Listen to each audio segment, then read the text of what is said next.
ଆମର ଗୋଟେ ରାମନବମୀ ଉପଲକ୍ଷେ ଓଲ୍ଟାରୁ ସ୍ତ୍ରୀ ପୁରୁଷ ପ୍ରାୟ ରାମେଶ୍ୱର ମନ୍ଦିର ପାଇଁ ପ୍ରାୟ 1,500 ଭଳିଆ ଲୋକ 2,000 ଭଳିଆ ଲୋକ ଆମେ ଲିଙ୍ଗରାଜ ମନ୍ଦିରଠୁ ବାହାରି ରାମେଶ୍ୱର ମନ୍ଦିରରେ ପୂଜା ପରେ ସରିଗଲାଣି। ଆମେ କାହା ଅର୍ଡ଼ର ଉପରେ ନିର୍ଭର ଆମେ ପରମ୍ପରା ଆମର ଖଣ୍ଡା ତରବାଲ ଧରିକି ଖଣ୍ଡା ତରବାଲ ନାହିଁ। ଆମେ କେବଳ ରାମ ସୀତା ହନୁମାନ କେବଳ ଲକ୍ଷ୍ମଣ ଏଇ ସ୍ଲୋଗାନ ଦେଇକରି ଆସିକି ରାମେଶ୍ୱର ମନ୍ଦିରରେ ଉଦ୍ଯାପନ କରିକି ମୁଁ ଏଇନା ଫେରିବି। ସାର୍ ଆପଣ ଜାଣିଥିଲେ ଯେ ପଶ୍ଚିମବଙ୍ଗ ଇଲେକ୍ସନ ଘୋଷଣା ହେଇଛି, କିନ୍ତୁ ପଶ୍ଚିମବଙ୍ଗରେ ବିଜେପି ଏବଂ ତୃଣମୂଳ କଂଗ୍ରେସ ଭିତରେ ବାଡ଼ାବାଡ଼ି ହେଇଗଲାଣି। କହିପାରିବିନି ହେଇଯିବ। ଇଲେକ୍ସନ ମାନେ ଝାମଲା ହେବ, ସେଗୁଡ଼ାକୁ ଫେସ୍ କରିବା ପାଇଁ ରେଡ଼ି ହେବା ଦରକାର। କାରଣ ଏଇ ବିଜେପି ବାଲା ଯେଉଁ ଭଳିଆ ଗୁଣ୍ଡାରାଜ କରୁଛନ୍ତି, ଯେଉଁଭଳି ଭାବେ ସେ ସବୁ ଚଲେଇଛନ୍ତି, ତାର ଦୃଢ଼ ପ୍ରତିକାର ପାଇଁ କଂଗ୍ରେସ ଦଳ ପ୍ରସ୍ତୁତ।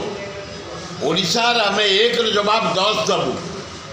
ଯଦି କେଉଁ ଜାଗାରେ ଗୁଣ୍ଡାମି କରନ୍ତି ତାର ଜବାବ 10 ଗୁଣ ଦିଆଯିବ। ବିଶେଷ ତ ଖୋର୍ଦ୍ଧା ଜିଲ୍ଲାରେ ଆମେ ବସି ଡିସିସନ୍ ନେଇଛୁ।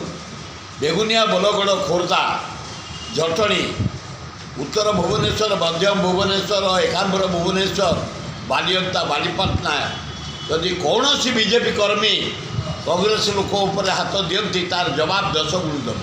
କିନ୍ତୁ ଆପଣ ଲୋକଙ୍କୁ ଭିକ୍ଷା ମାଗ, ଲୋକଙ୍କୁ କୁହ ତୁମ ପଲିସି ଉପରେ ତୁମ ଦଳ ନୀତି ଉପରେ, ଲୋକେ ତାଙ୍କର ରାୟ ଦେବେ।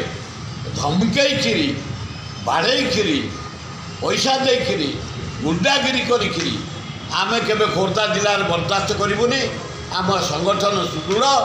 ଆମେ ଗତକାଲି ଅଶୋକାଷ୍ଟମୀରେ ଖୋର୍ଦ୍ଧା ଜିଲ୍ଲାର ଭାଇମାନେ ସବୁ ଏକାଠି ହେଇ ବରୁଣେଇ କରୁଣେଇ ମାଆଙ୍କ ପାଦ ତଳେ ଡିସିସନ୍ ନେଇଛି। ସାର୍ ଆପଣ ଜାଣିଥିବେ ଯେ 2 ବର୍ଷ ଆଉ ଅଳ୍ପ ଦିନେ ପୂରଣ ହେବ, ବିଜେପି ତାର ଉତ୍ସବ ପାଳନ କରିବ। କ'ଣ 2 ବର୍ଷରେ ବିଜେପି କରିଛି? ଆପଣ କ'ଣ କରିଛି? ଚା କପେ କାହାକୁ ଦେଇଛି? ଆପଣ ଚା ଦାମ 10 ଟଙ୍କା କରିଛି। ମିଲ୍ ଗୋଟାକ ନବୀନ ପଟ୍ଟନାୟକ 5 ଟଙ୍କା ଦେଉଥିଲା, ଏ 10 ଟଙ୍କା କରିଛି। କାହାର କ'ଣ କରିଛି? ଏ ମହିଳାଙ୍କୁ ଗୋଟେ ସୁଭଦ୍ରା ନାଁରେ 33ଟା ଟଙ୍କା ଦିନକୁ ଦେଇଛି ଚା ପିଇବା ପାଇଁ। କ'ଣ କରିଛି? ଏ 2 ବର୍ଷରେ କେମିତି ଆଖି ଦୃଶ୍ୟ କାର୍ଯ୍ୟ କିଛି ହେଇନି। ବରଂ 2ଟା ଇଣ୍ଡଷ୍ଟ୍ରି ଆନ୍ଧ୍ର ନେଇଗଲା, ନାଇଡୁ ନେଇଗଲା 4 ଦିନ ମିତ୍ତଲ ନେଇଗଲାଣି ଅଲରେଡ଼ି। ଦୁଃଖଦାୟକ ଘଟଣା। ମାନେ ମାଝି ନିରୀହ ଲୋକ, ଭଦ୍ର ଲୋକ, ଆଦିବାସୀ ଲୋକ ବସାଇ ଦେଇ ଲୁଟ୍ କରିବାରେ ବସିଛନ୍ତି ନରେନ୍ଦ୍ର ମୋଦି, ଲୁଟ୍ କରିବାରେ ବସିଛନ୍ତି ବିଜେପି ଦଳ। ତାର ଜବାବ କଂଗ୍ରେସ ଦେବ। ସମୟକୁ ଅପେକ୍ଷା। ଯେଉଁ କହିଥିଲେ ଯେ ଡବଲ ଇଞ୍ଜିନ୍ ଡବଲ ସ୍ପିଡ୍ ନା ସବୁ ଇଞ୍ଜିନ୍ ଡବଲ ଇଞ୍ଜିନ୍ ଫେଲ୍। ଆଉ ଦ୍ୱିତୀୟ ଇଞ୍ଜିନ୍ରେ ତ ଚକ ନାହିଁ କି ଅଖ ନାହିଁ, ଆଉ ଚାଲିବ କ'ଣ? ଢୋ। ସାର୍ ଆଉ ଗୋଟେ ଜିନିଷ ହେଉଛି ଜୟଦେବ ନିର୍ବାଚନ ମଣ୍ଡଳୀ, ଯେଉଁଟାକି ଆପଣ ତାଙ୍କୁ ଭଲ ପାଆନ୍ତି। ଜୟଦେବ ନିର୍ବାଚନ ମଣ୍ଡଳୀରେ କୌଣସି ଉନ୍ନତିମୂଳକ କାର୍ଯ୍ୟ ଏପର୍ଯ୍ୟନ୍ତ ହେଇନି। କିଛି ହେବାକୁ ନାହିଁ। ସେ MLAଟା କିଣା ବିକା ହେଇଗଲାଣି। ହଁ, ତାକୁ କିଣି ସାରିଲେଣି।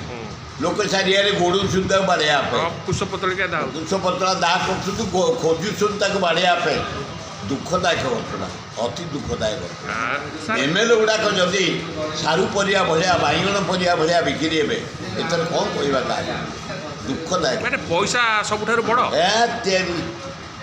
ଲଜ୍ଜା। କିନ୍ତୁ ଆପଣଙ୍କ ଅମଳରେ ଯେଉଁମାନେ ଥିଲେ ସେ ଡକ୍ଟର ସେ ପଇସା ନେଉନଥିଲେ। ଆରେ ବାପରେ, ଇଜ୍ଜତ ହେଉଛି ବଡ଼ ଜିନିଷ, ଆମର ସମ୍ମାନ ବଡ଼ ଜିନିଷ, ଦଳ ବଡ଼ ଜିନିଷ, ଏମାନଙ୍କର ପଇସା ବଡ଼ ଜିନିଷ।